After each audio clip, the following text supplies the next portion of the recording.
Hiya, this is a quick guide to answering the exam questions in the AQA paper for Religious Studies. Now, each paper is made up of 4 sets of questions and each set has 5 questions in them.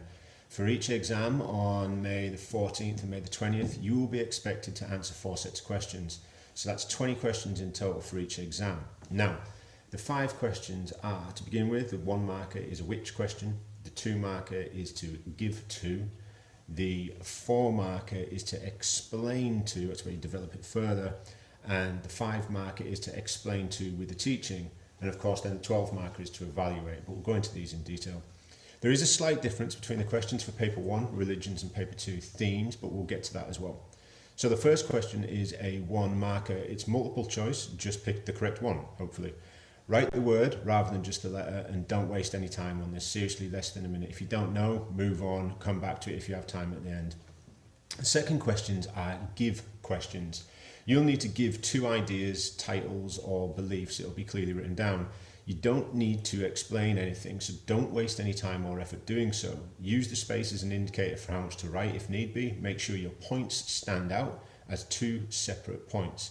That can be as simple as writing on 2 separate lines using 1 and 2, or using sentence starters like firstly and secondly. How you do it is up to you, but again, don't waste too much time on that. 4 mark questions are next, and they can vary. In the beliefs paper, you'll often find a question asking you to explain 2 ways in which something influences Christians or Buddhists today.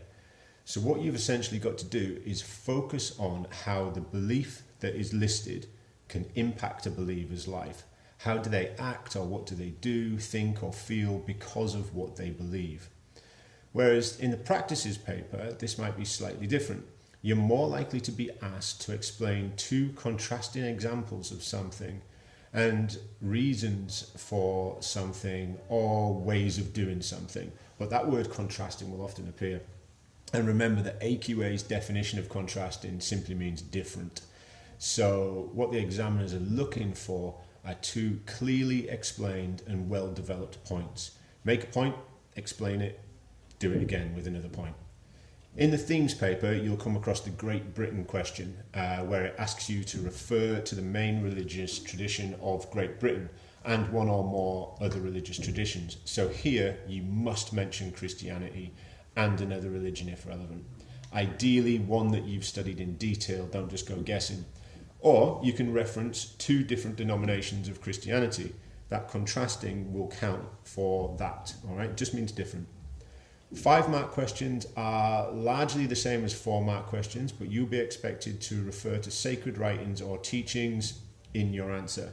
A quote is good, but it must be relevant and you must explain why it is relevant. And the truth is, with the quotes, you can actually trip yourself up if you misquote it, so be careful with that.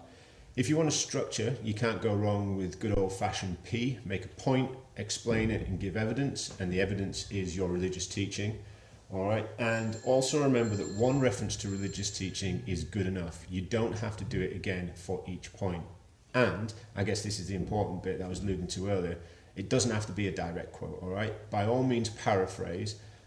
In the Bible, it says, Jesus taught that. In the Dhammapada, it says, the Buddha taught that. Just prove that you know it and you can use it in the correct context. Don't think I'm expecting the class. So, right, the 12 mark questions, the big ones. There is no shortcut here. You absolutely should be practicing these and getting used to putting down on paper what the examiner is looking for. You will be given a statement and asked to evaluate it. You need to give arguments in support of the statement. You need to give arguments in support of a different point of view. You need to refer to a religious point of view and reach a justified conclusion. It's amazing how many people forget to talk about religion when they're doing the themes paper. Please don't do that. Mention a faith. In the themes paper, you can use different points of view from 1 or more religions, but in the religions paper, don't start talking about Buddhism when the question is about Christianity. That's not what it's talking about.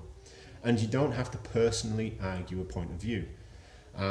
Use phrases like some Christians believe and other Christians believe. An alternative point of view is. You can put your own opinion in if you want to, but it is not necessary. And it's really best to avoid going off on a rant. The examiners want to see a logical chain of reasoning that leads to a judgment, a conclusion. Basically, it's got to make sense. It's got to flow.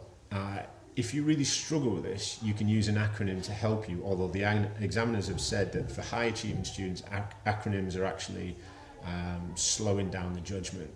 Because I teach Christianity and Buddhism, I use the acronym DADBOY, D-A-D-B-O-Y, and I find it works quite well as a basic guide. So for the D, you define what the statement is saying.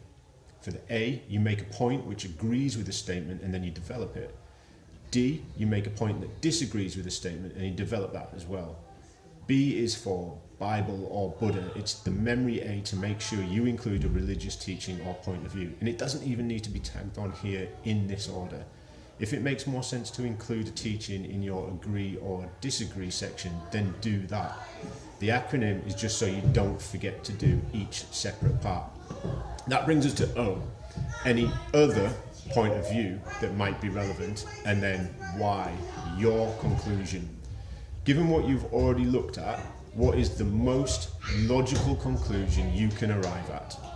So, remember, give it your best shot. Remember to refer to a religion. You won't get any more than, I think it's 4 marks if you don't refer directly to a religion.